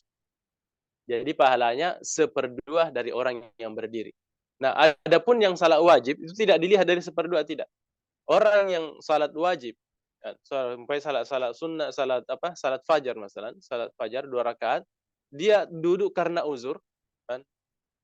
Dia duduk karena uzur, maka pahalanya sama seperti orang yang berdiri. Pahalanya sama seperti orang yang berdiri. Kan? Berbeda dengan salat sunnah. Jika itu menjadi pilihannya sendiri, dia duduk tanpa uzur, syar'i, maka pahalanya seperdua dari orang yang berdiri. Tapi jika ia duduk karena uzur, maka pahalanya sama dengan orang yang berdiri.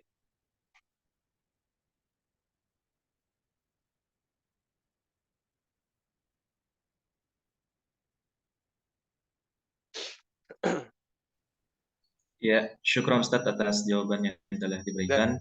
Dan itu ada hadisnya, ya, ada hadisnya dari hadisnya Abi Musa. Abi Musa al-Asy'ari radhiyallahu taala anhu marfu'an, qala Rasulullah sallallahu alaihi wasallam, "Idza maridal 'abdu aw safar." Apabila seorang hamba musafir atau sakit, idza maridal 'abdu aw safar, apabila seorang hamba sakit kan ataukah melakukan suatu perjalanan,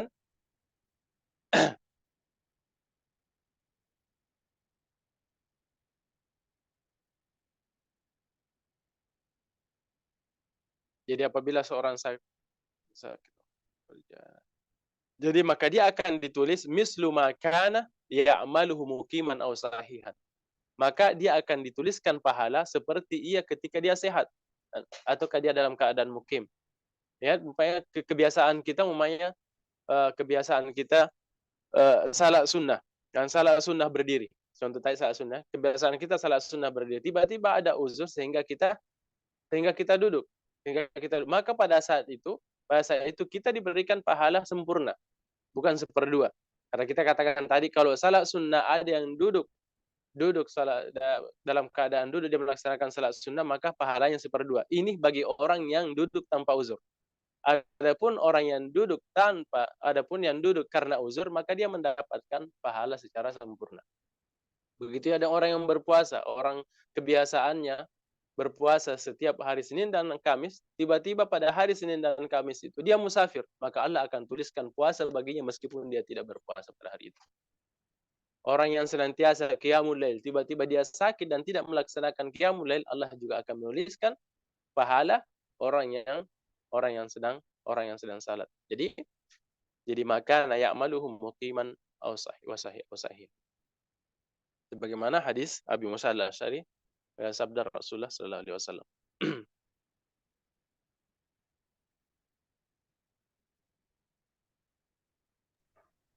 Jadi ingat kembali ya bahwasanya berdiri itu hanya menjadi rukun pada salat wajib saja.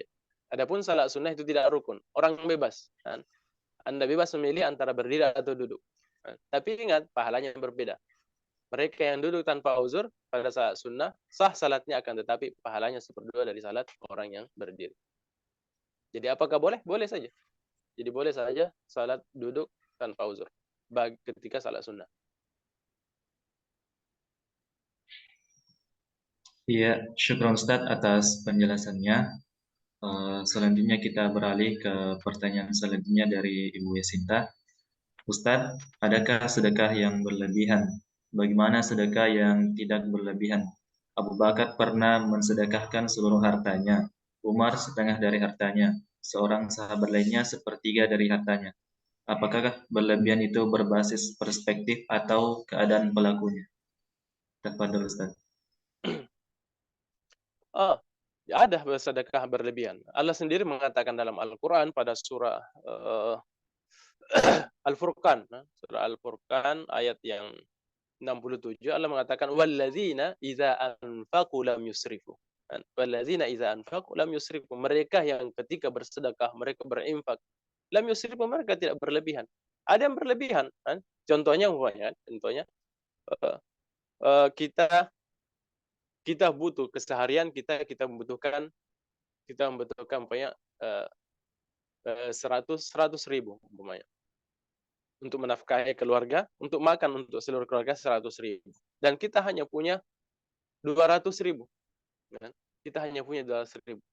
Pada saat itu ketika kita mengimpakkan 200 ribu ini sehingga membuat keluarga kita tidak mendapatkan nafkah, itu berlebihan namanya. Itu namanya israf. Itu namanya israf. Akan tetapi jadi kita harus bisa mengkalkulasi, ya. Jadi kita melakukan suatu hal yang sunnah, tanpa melalaikan kewajiban. Ingat, kita harus selalu melihat, selalu ada mizan. Kan?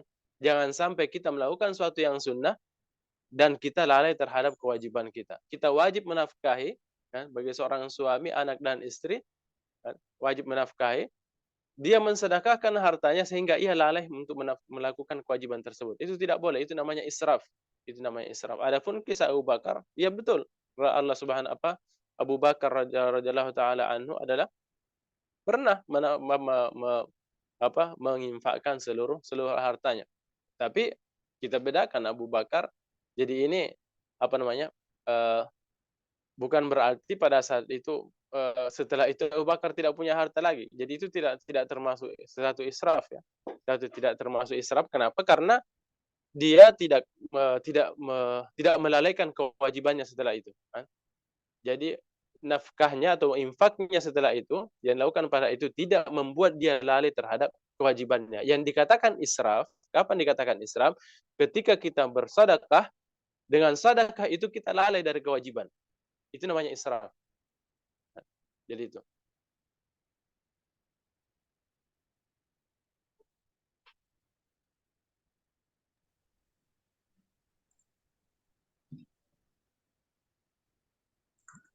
Iya, syukron Ustaz atas penjelasan yang telah diberikan. Ini memang ada kisahnya. Memang para sahabat itu masya Allah, ya, kehidupan mereka itu memang betul-betul al-mustabaqah pada al-khairat itu betul-betul ada pada di kalangan mereka. Jadi Abu Bakar dan Umar itu selalu berlomba dalam kebaikan. Jadi kisah ini, ya, dikisahkan bahwasanya pada suatu hari Rasulullah SAW mengumpulkan sedekah. Pada saat itu Umar mengatakan pada hari itu, hari ini saya akan mengalahkan Abu Bakar. Hari ini saya akan mengalahkan Abu Bakar. Karena selama ini Abu Bakar selalu nomor satu pada hal-hal ibadah. Umar mengatakan hari ini saya akan saya mengalahkan Abu Bakar. Akhirnya datanglah Umar dengan hartanya seperti dari hartanya, dan mendahului Abu Bakar. Tapi setelah itu datang Abu Bakar, akan tetapi membawa semua hartanya. Maka pada saat itu mengatakan Abu Bakar mengatakan saya tidak akan mendahuluimu setelah ini lagi. Karena memang Abu Bakar memang selalu nomor satu.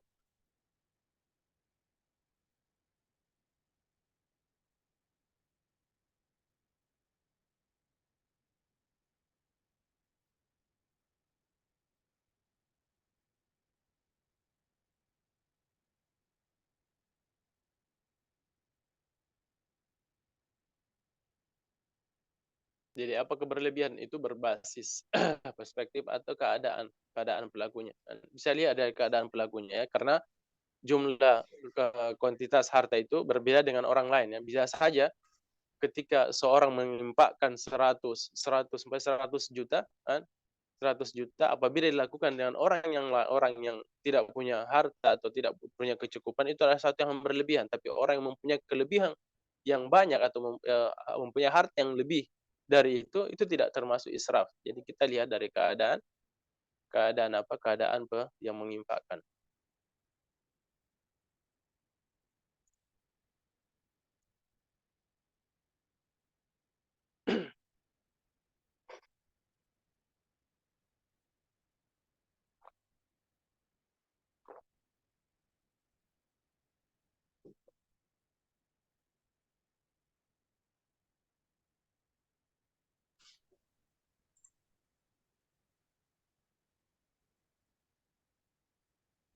Ya, syukur Ustaz atas penjelasan yang telah diberikan.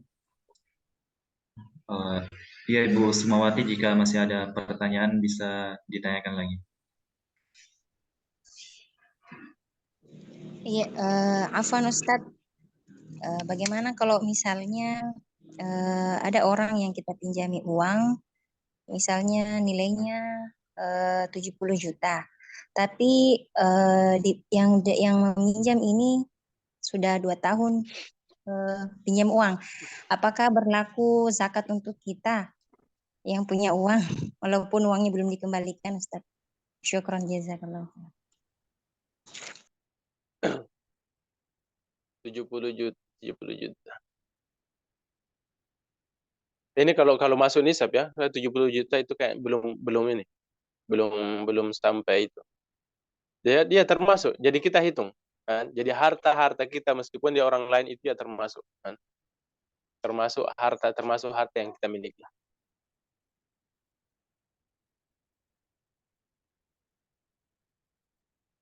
Jadi bukan 2 tahun, setahun ya. Jadi juga sudah sampai setahun, itu sudah sampai haul, maka harus dikeluarkan zakat.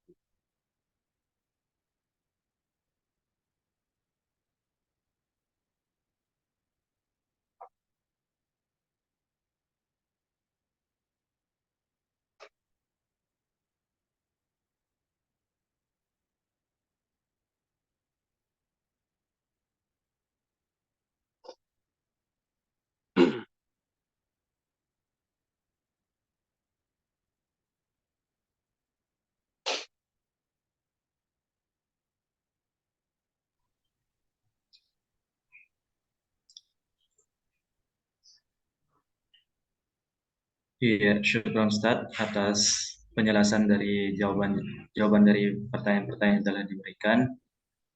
Tibalah kita di penghujung kajian kita pada pekan kali ini. Di akhir kajian ini kami berharap kepada Ustadz berkenan untuk mendoakan kita semua. Kepada Ustadz.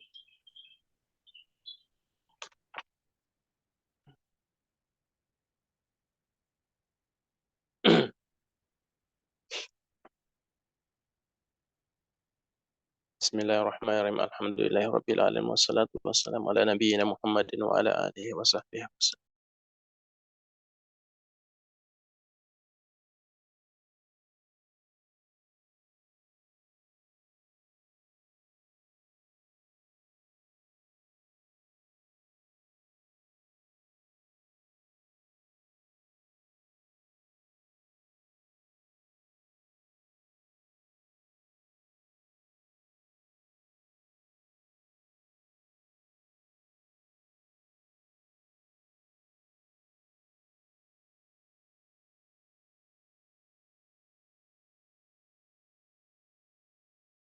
بصارنا وقوتنا ما أحييتنا واجعله الوارث منا واجعل ثأرنا على من ظلمنا وانصرنا على من عادانا ولا تجعل مصيبتنا في ديننا ولا تجعل الدنيا أكبر همنا ولا مبلغ علمنا ولا تسلط علينا من لا يرحمنا. اللهم لا تدع لنا ذنبا إلا غفرته ولا هما إلا فرجته ولا دينا إلا قضيته ولا حاجة من حوائج الدنيا والآخرة إلا قضيتها يا أرحم الراحمين. ربنا آتنا في الدنيا حسنة وفي الآخرة حسنة وقنا عذاب النار. وصلى الله على نبينا محمد وعلى آله وصحبه أجمعين. صلى الله.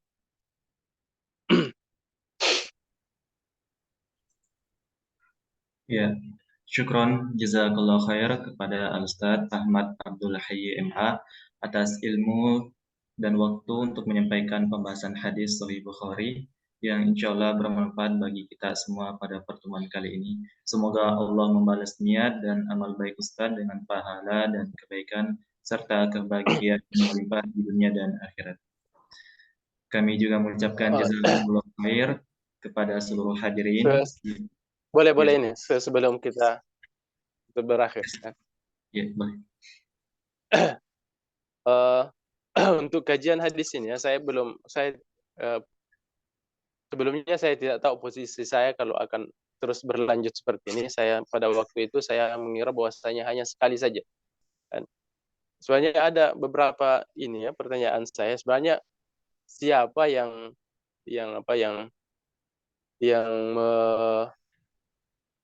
apa namanya bahasa Indonesia yang memilih kitab ini, kan? Sahih Bukhari. Kenapa? Kenapa harus memilih Sahih Bukhari? Dan yang kedua tentang terjemahan tersebut yang kita baca, saya tidak lihat sebenarnya, saya mendengar saja dari bacaan antum.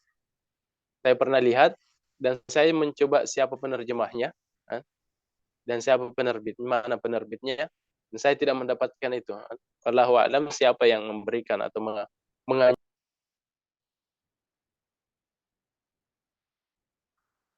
Afwan Ustadz termute.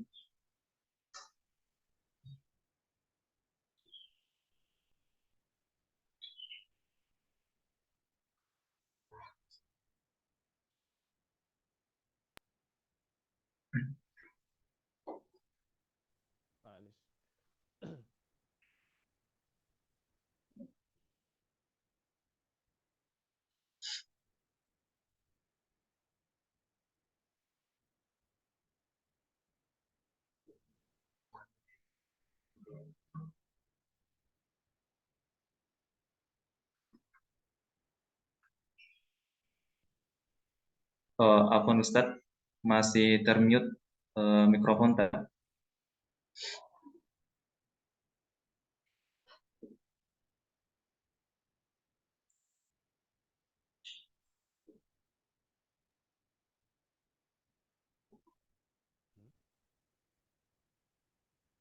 Jadi ada yang tidak diterjemahkan, kan? Bahkan satu hadis, bayangkan tadi itu kan. Jadi bab ad-dinu yusrun. Kemudian bisa salah ahabuddin ilallah al-hanafiyah. Itu tidak disebutkan sama sekali terjemahannya, kan? Jadi seakan-akan memang memilih satu kalimat saja dan kemudian diterjemahkan. Jadi saya tidak tahu siapa penerjemahnya ini, siapa penerjemahnya dan bagaimana manhajnya atau bagaimana sistemnya dia dalam menerjemahkan kitab tersebut. Apakah memang hanya mengambil beberapa kata saja, kan? Atau seperti apa, saya tidak tahu. Yang kedua, kan, kenapa memilih kitab ini? Kita tahu bahwasanya saya ini tidak usah disiarkan nanti dia tidak usah diikutkan, jadi sekedar